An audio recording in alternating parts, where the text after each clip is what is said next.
The slap echoed like thunder through the cabin, silencing the low hum of conversations and the distant drone of the engines. All heads turned. The girl, a young woman, really froze, her hand rising to her cheek, eyes wide with shock and pain.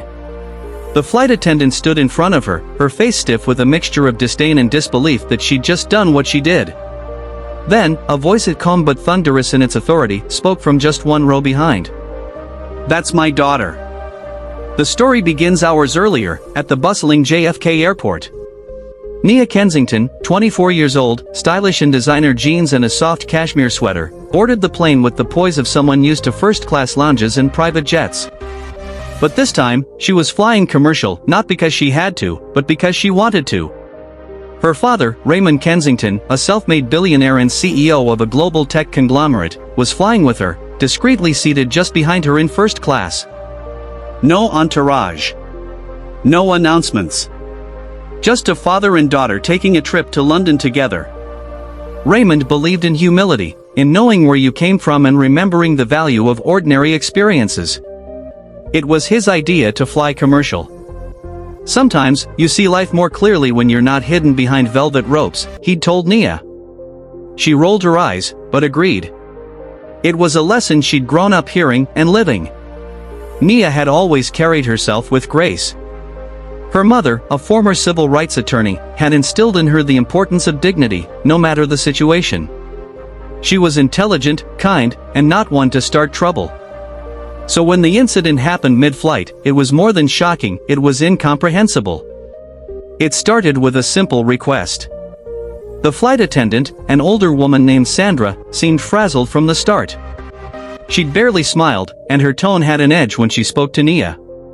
When Nia politely asked if she could exchange her vegan meal accidentally replaced with a meat option, Sandra sighed heavily and muttered something under her breath. "Excuse me?" Nia asked, surprised. Sandra snapped, her voice louder than necessary. "I said, if you people want special treatment, maybe stick to your private jets." The air in the cabin shifted. A few passengers looked away, pretending not to hear. Nia, trying to stay composed, responded calmly, "I'm not asking for special treatment. I just asked if my meal could be corrected." That was when it happened. Sandra leaned in, spatting, "Don't get smart with me," and, in a flash of inexplicable rage, lifted her hand and struck Nia across the cheek. Gasps filled the cabin. Time seemed to stop. Then came his voice. "That's my daughter." Raymond stood up. All 6 feet 3 inches of him, quiet power radiating from every inch. The recognition swept the cabin like wildfire. People began whispering. Phones discreetly raised. Raymond Kensington wasn't just any billionaire. He was one of the most respected, known for both his wealth and his philanthropy. Sandra's face paled. Raymond moved past Nia, placing a steadying hand on her shoulder. "Are you okay?" he asked softly. Nia nodded, tears forming but held back. Then he turned to Sandra. His voice never rose, but the weight behind it was undeniable. "You put your hands on my daughter. You insulted her. And you did it because you assumed she didn't belong here." Sandra stammered, I didn't know." "You didn't care," Raymond cut in. "You saw a young black woman and made a judgment.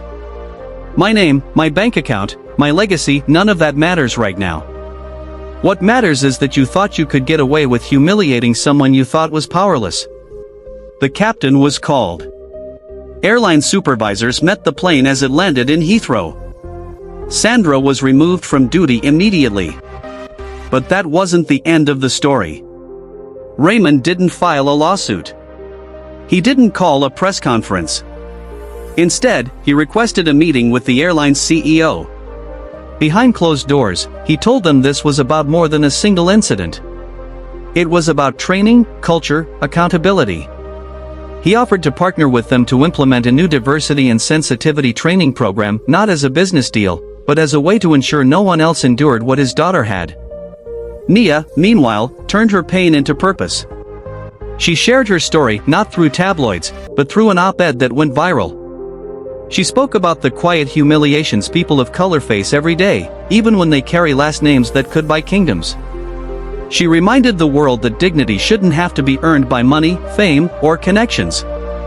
It should be a given. The video of the incident leaked, of course. But the real story wasn't the slap, it was the response. The poise Nia held.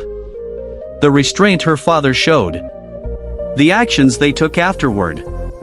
They turned a moment of cruelty into a movement of change. Months later, Sandra wrote a letter to Nia. She had been fired, yes, but she also went through the very training program Raymond helped build.